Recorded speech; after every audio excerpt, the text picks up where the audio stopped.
सरकार से मांग करता हूं कि वो मध्यम वर्ग के हैं, उनके परिवार को कम से कम बाबा की संपत्ति जब्त करके, बेच करके 1-1 करोड़ रुपया मुआवजा दें और आसाराम की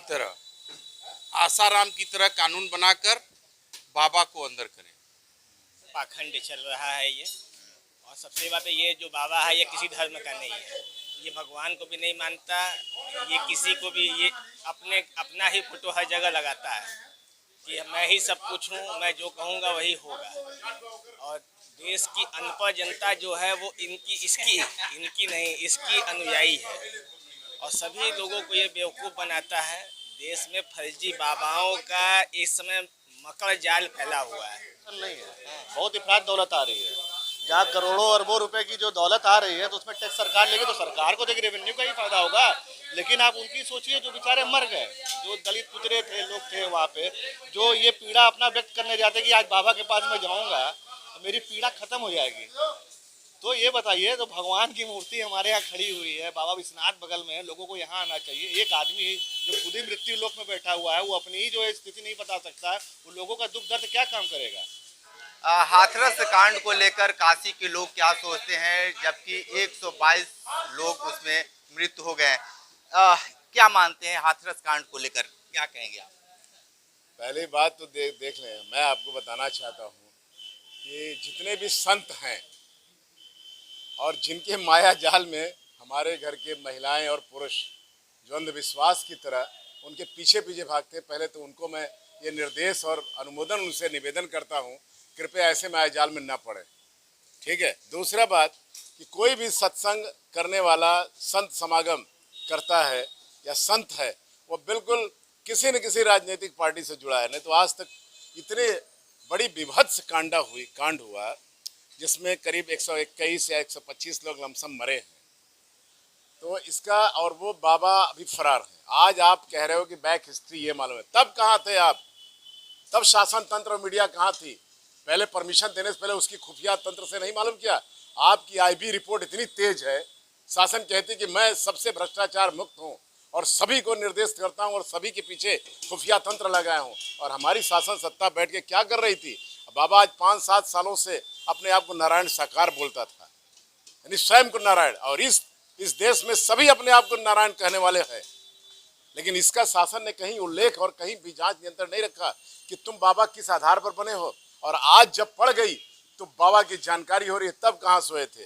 तो सबसे बड़ी मैं शासन तंत्रों की बात करता हूँ, उन खुफिया तंत्रों की बात करता हूँ कि जिन्होंने परमिशन दिया, पहले तो उनको सजा देनी चाहिए कि ये परमिशन कैसे अलाउ किया इनके संतों को।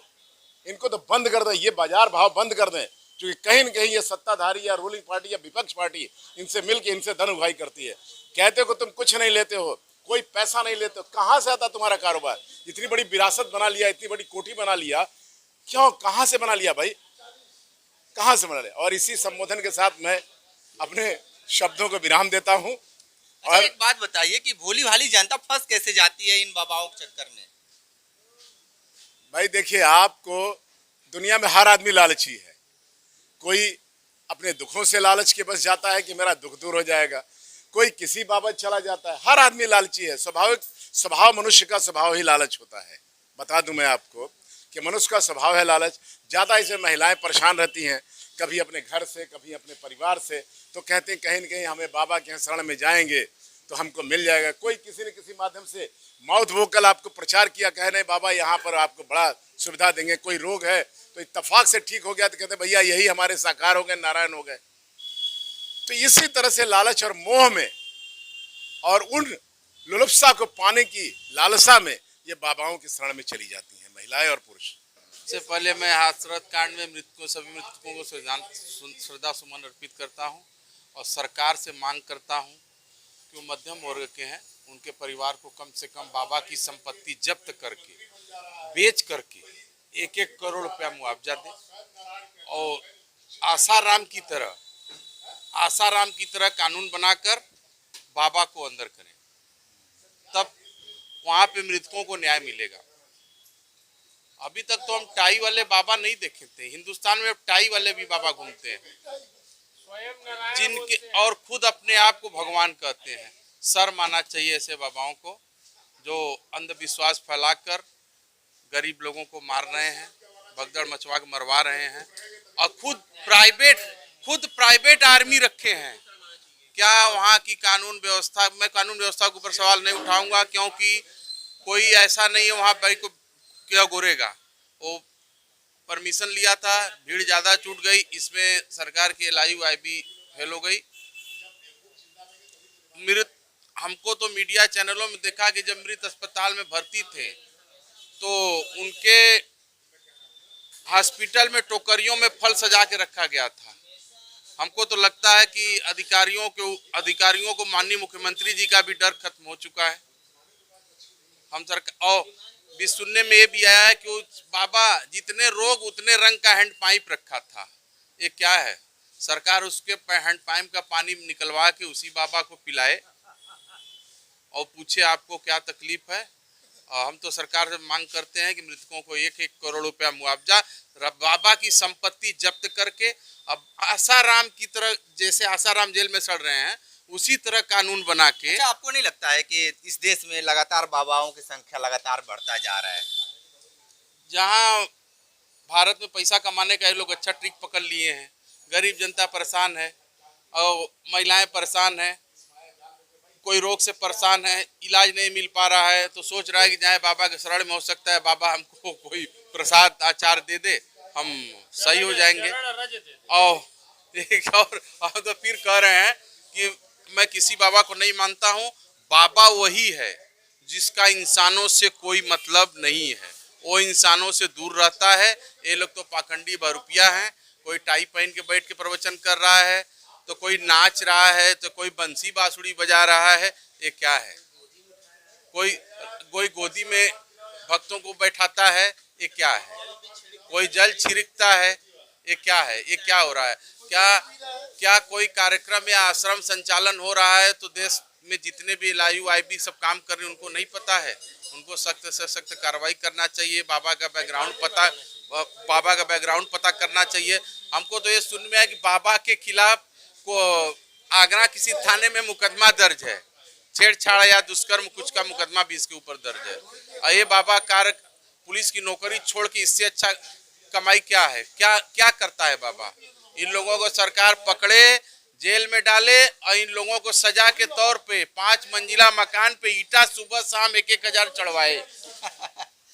बहुत ही बुरी घटना हुई है, जो बहुत दुखद घटना हुआ है और इस घटना से मन बहुत मर्माहत हुआ है।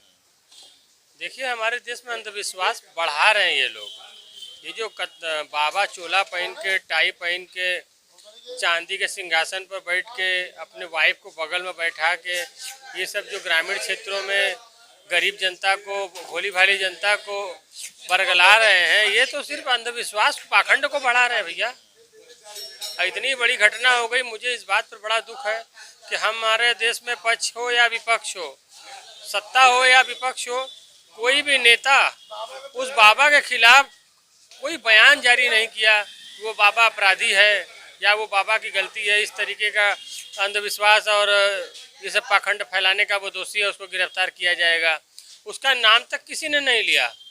गिरफ्तारी की तो बात छोड़ दीजिए, कहीं न कहीं ये आगे चल के चुनाव का समीकरण भी तैयार कर रहे हैं कि उनके पास 2 लाख 4 लाख संख्या में अनुयायी है, तो अनुयायी तो उनको गलत मानेंगे नहीं। अभी भी सब मर जाते तब वो नहीं मानते, कहे हमारे बाबा सही हैं। इसमें राजनीतिक वाले बहुत अपना जो है इसमें देख रहे हैं कि अपना उल्लू सीधा कर रहे हैं। आगे चल के बाबा का मदद लेंगे, 2 लाख 4 लाख वोट उनका बढ़ जाएगा। लेकिन मैं समझता हूँ कि राजनीतिक दलों के लिए आज मुझे ये महसूस हुआ कि मानव जीवन का मूल्य भी उन लोगों के लिए नहीं रह गया है। उन लोगों के लिए सिर्फ सत्ता सुख है, किसी भी साधन से सत्ता सुख चाहिए।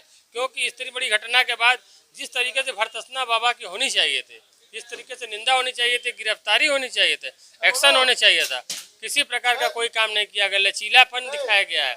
और ये बताइए कि उनके सेवादार या उनके जो 2000-4000 पे नौकर रखे हैं वो कैसे अपराधी दोषी हो गए भाई? है इसमें तो प्रशासन की थोड़ी नाकामी हो गई। ये जो घटना हुआ है बहुत ही दुखद घटना है और इसमें हम कहते हैं कि सरकार यानी कि प्रधानमंत्री को खुद जो है इसमें आगे आकर के कानून बना करके पहले जितने बाबा हैं फर्जी उनकी सख्त जांच कराएं और ऐसा कानून बनाएं कि आने वाले समय में ऐसी घटना न हो।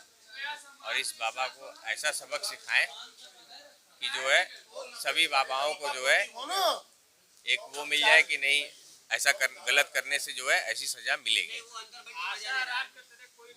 आप क्या मानते हैं जिस तरीके से नहीं वो सही है, धर्म का पाखंड चल रहा है ये। और सबसे बात है ये जो बाबा है ये किसी धर्म का नहीं है, ये भगवान को भी नहीं मानता, ये किसी को भी, ये अपना ही फोटो हर जगह लगाता है कि मैं ही सब कुछ हूँ, मैं जो कहूँगा वही होगा। और देश की अनपढ़ जनता जो है वो इनकी नहीं, इसकी अनुयायी है। और सभी लोगों को ये बेवकूफ़ बनाता है। देश में फर्जी बाबाओं का इस समय मकर जाल फैला हुआ है और इस समय ये पूरे देश के हर जिले में एक फर्जी मकर बाबा। जाल से जनता क्यों नहीं उबर पा रही है? होता क्या है कि कुछ न कुछ लोगों की परेशानी होती है। हर आदमी किसी न किसी मैटर को लेकर थोड़ा बहुत परेशान होता है। वो सोचता है कि बाबाओं के हमको जो बाबा हैं वो हमको ठीक कर देंगे, जो बाबा हैं वो हमको कोई पानी डाल के ठीक कर देंगे, कुछ खिला के ठीक कर देंगे, कुछ पिला के ठीक कर देंगे। लेकिन सच ये नहीं है।